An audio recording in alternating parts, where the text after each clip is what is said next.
let me say it. Well, which one? Are you going to give me the answer you gave to Senator Britt? Are you going to give the answer you gave to Congressman Bishop, or the answer you gave to Senator Paul, or do you want to try a fourth one? Senator, I will not speak to the particulars of the case, given the pending criminal prosecution. Yeah, well, I'm sure. Well, you certainly, of course you don't want to, because it is an absolutely damning indictment of your policies. Let's just review Jose Ibarra, and how he came to be here. On September the 8th, 2022, he was encountered by United States Border Patrol in El Paso, Texas, and was paroled into the United States due to lack of detention capacity. A provision, a proviso, a rule that is not permitted under the statute. You and I both know you know this. You knew it when you were talking to Congressman Bishop. You knew it when you were testifying to Senator Britt, and you know it today. You just never wanted to cop to it because the statute doesn't permit it. And so you lied to Congressman Bishop and you lied to Senator Britt. And now you are hiding behind the ongoing prosecution excuse because it's the last one left to you. Hello, Patriots. Welcome back to Signal 76. Your command center for unadulterated truth, unapologetic liberty, and the unwavering defense of our great American Republic. Today, we are tearing into a piece of footage that should send a chill down the spine of every law-abiding citizen. This isn't just news. It's a battlefront report from the heart of Washington, D.C., where the very officials sworn to protect us are being exposed for policies that have left our nation vulnerable and our people in danger. We are going to meticulously break down a congressional hearing where the courageous Senator Josh Hawley absolutely dismantles the Secretary of Homeland Security. What was brought to light is a 5-alarm fire, a clear and present danger to our sovereignty and safety, and frankly, it's a disgusting betrayal of the American people. Now, before we plunge into the heart of this betrayal, I need every single one of you to enlist in this fight for information. This is your duty. First, hit that subscribe button and ring the bell. Signal 76 is more than a channel. It's a movement, and your subscription is your declaration that you stand for truth. Second, obliterate that like button. Every like is a shot fired against the algorithms that try to suppress our message. Let the Silicon Valley censors know that the silent majority is silent no more. And finally, and this is critical, stay with me through this entire broadcast. The details we are about to uncover are not just shocking. They're the ammunition we all need to understand the depth of this crisis and to arm ourselves with the facts to win the arguments that will save our country. We are the guardians of the flame of freedom, the inheritors of the spirit of 1776, and we will not allow that flame to be extinguished by incompetence and malice. Let's set the stage. Thank you very much, Mr. Chairman. Mr. Secretary, let's just come back to Jose Ibarra, if we can. You know who that is. That's a question. You know what he did? I know what he's accused of doing. Which is? Murdering a young woman. And that wasn't the first crime that he committed in this country, was it? Senator, as I've articulated previously, I'm not going to speak about the facts of the case because there is an ongoing criminal investigation. Have you read his parole file? Senator, same answer. So you're not going to say whether or not you've read the parole file? I've got it right here. Have you read this? Senator, I do not want to speak to the particulars of the case given the pending criminal prosecution. Now, I find this interesting because this is a new answer today. You've changed your answers all over the map on this, and it looks like to me you just don't want to answer the question. 2 days ago, you were asked about this in the House Homeland Security Committee. I've got the transcript right here in front of me. You were asked the same question. Jose Ibarra, why was he paroled? You said, I don't know. You said, I don't know. I don't have the case details with me today. Congressman Bishop says, you don't know? And you said, I don't know. I don't have the details with respect to that individual's case, but I would be pleased to provide them to you, Congressman. You didn't know 2 days ago. Now, interestingly, on April the 10th, 6 days before that, you gave Senator Katie Britt a different answer. She asked you the same question. She said, why was Jose Ibarra paroled into the United States? You said, and I quote, Ranking Member Britt, there was no derogatory information of which we were aware. So you were happy to comment on the case then, on April the 10th. By April the 16th, you had developed amnesia, and today you say you just won't comment. So which is it, Mr. Secretary? Now that we have the file, I'll tell you what the difference is. Congressman Bishop didn't have the parole file, and Senator Britt didn't have the parole file, and now we do have the parole file. And now we all know that the reason he was paroled into this country was because lack of detention capacity, which, as you and I both know, is not a valid reason under the statute. And now that we know that for sure, this is right out of the parole file. Here it is. Subject was paroled due to detention capacity at the Central Processing Center in El Paso, Texas. Now suddenly you don't want to talk about it. This is extraordinary. It's also a pattern with you. So let me just try one more time. Have you read the parole file? Senator, I'm going to give the same answer, and let me say it. Well, which one? Are you going to give me the answer you gave to Senator Britt? Or are you going to give the answer you gave to Congressman Bishop? Or the answer you gave to Senator Paul? Or do you want to try a fourth one?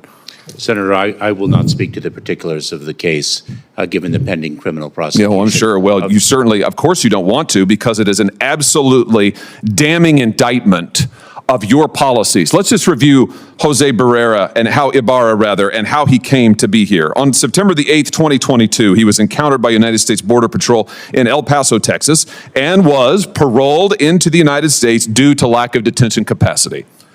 A provision, a proviso, a rule that is not permitted under the statute. You and I both know you know this. You knew it when you were talking to Congressman Bishop. You knew it when you were testifying to Senator Britt, and you know it today. You just never wanted to cop to it because the statute doesn't permit it. And so you lied to Congressman Bishop and you lied to Senator Britt. And now you are hiding behind the ongoing prosecution excuse because it's the last one left to you, because you testified falsely under oath. Then on July 19th, 2023, Ibarra reports for a biometric appointment and was fingerprinted. This is now in New York. The results come back and indicate he has a criminal history. So he's in this country, he has a criminal history. September 14th, he is arrested in New York by NYPD for what? Injuring a child. September 14th, 2023, he is arrested for injuring a child. What happens? The offense was never prosecuted and the arrest was expunged. I'm reading right out of the parole file. Expunged.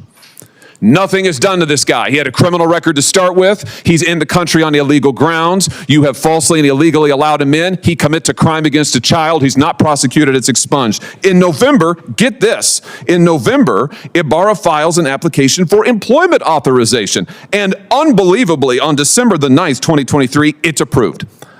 So this is your policies in action, Mr. Secretary. A criminal is permitted into this country on grounds flatly not permitted, flatly contradictory to the statute. He commits a crime against a child, and then he gets a work permit.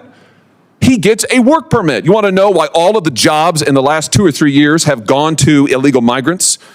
Working people in this country can't get a job. Their unemployment rate's high. Why? Because of things like this. And then what's he do? Well, we all know. Then in February, he commits the heinous crime against Laken Riley.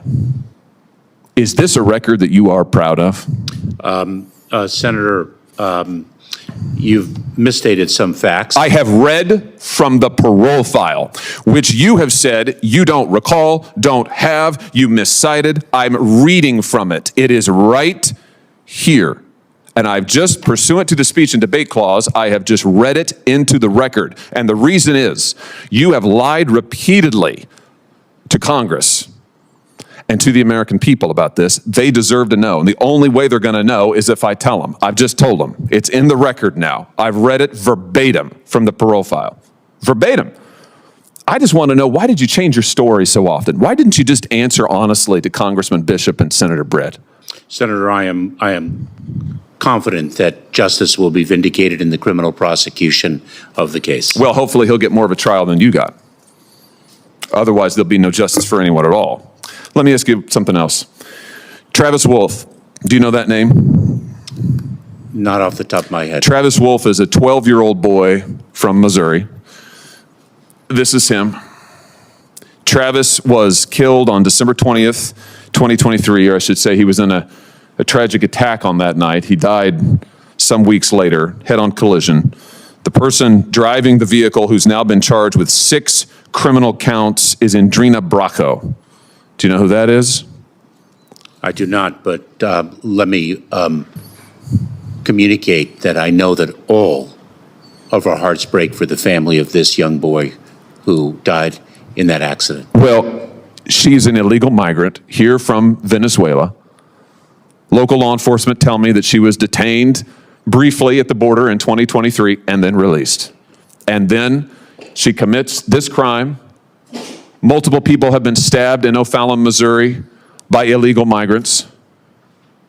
Mr. Secretary, I know that you think your policies are a success. You've sat right there in that chair and you've told me over and over our policies are working. You're on the record years and years saying that. Maybe they're working for you. Maybe they're working for your political objectives, whatever they may be. I don't know. But they're not working for Laken Riley or Travis Wolfe or the people of my state. They are, in fact, a travesty. What you have done is a travesty. And, sir, it is long past time for you to go. Thank you, Mr. Chairman. What we saw in that hearing room was a masterclass in patriotic interrogation by Senator Hawley and a shameful, cowardly display of evasion from the Secretary of Homeland Security. The focus was on the horrific case of Jose Ibarra, the illegal alien charged with a brutal murder that has shocked the nation. But as Senator Hawley made clear, this isn't just about one tragic event.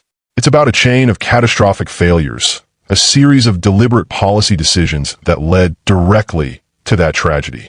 The Secretary immediately resorted to the oldest trick in the bureaucrat's book, hiding behind an ongoing investigation. Patriots, let's be clear about what this is. It's a smokescreen. It's a tactic to avoid accountability. We're not asking him to be the judge and jury, but the American people have an absolute right to know how a man with a criminal history was not only allowed to roam free in our country, but was actively enabled by our own government. The senator wasn't asking about the specifics of the murder trial. He was asking about the administrative failures of the Department of Homeland Security, failures that fall squarely on the Secretary's shoulders. This refusal to answer is an insult to our intelligence and an affront to every American family that fears for their safety. Senator Hawley then brilliantly exposed the Secretary's web of deceit, highlighting how his story has changed, how his answers have shifted depending on who was asking. This isn't a simple case of misspeaking. It's a pattern. It demonstrates a conscious effort to obscure the truth and mislead not just the public, but the United States Congress. This is the behavior of someone who knows their policies are indefensible, so they must resort to deception. And then we get to the core of the rot. The reason given for Ibarra's release, his parole into our country, was a lack of detention capacity. Let that phrase burn into your mind. This is the official excuse. Our government, with the largest budget in human history, is claiming it's simply too full to detain individuals who cross our border illegally, even those with red flags. This is a lie. It's not a lack of capacity. It's a lack of will. It is a self-inflicted wound, a crisis manufactured by this administration's open-door policies that have invited millions to surge across our border. They broke the system on purpose, and now they use the broken system as an excuse for their dereliction of duty. Under Title 8 of a U.S. Code, lack of detention capacity is not, and has never been, a valid legal reason for mass parole. This is an illegal abuse of parole authority, plain and simple. The timeline of failure is absolutely staggering when laid out.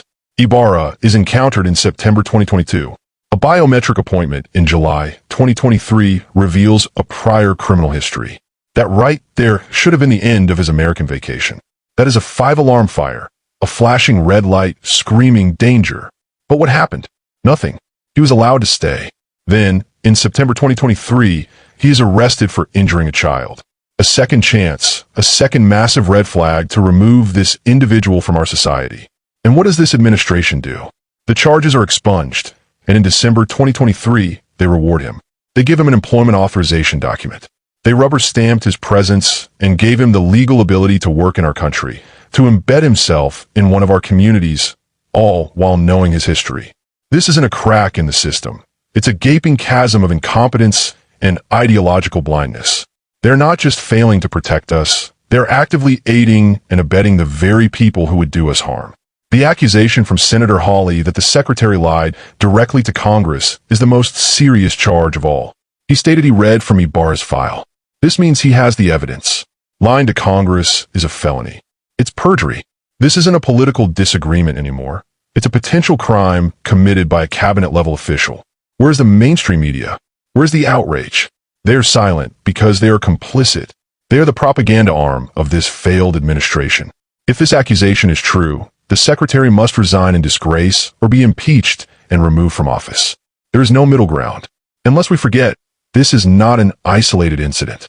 The heart-wrenching story of 12-year-old Travis Wolfe, killed in a head-on collision by an illegal migrant named Adriana Briscoe, is another cross on the tombstone of this administration's border policy. Briscoe was caught at the border and, like countless others, was simply released. released to drive on our roads, released to shatter a family, released to end the life of an innocent American child. This is the human cost. These are not statistics. These are our children, our neighbors, our fellow citizens, sacrificed on the altar of open borders. Let me be crystal clear, patriots. The policies of this administration are a travesty. They are a betrayal of the most fundamental duty of any government, to provide for the common defense and ensure domestic tranquility. This isn't about compassion. True compassion is for the law-abiding citizens of this nation. It's for the victims and their families. Their open border agenda is a direct assault on the sovereignty of the United States and the safety of the American people. So what we do, we don't mourn, we organize. We don't despair, we fight back. You need to get this video to everyone you know. You need to call your representatives and senators and demand they support leaders like Josh Hawley. Demand investigations, demand impeachment, demand the immediate securing of our southern border.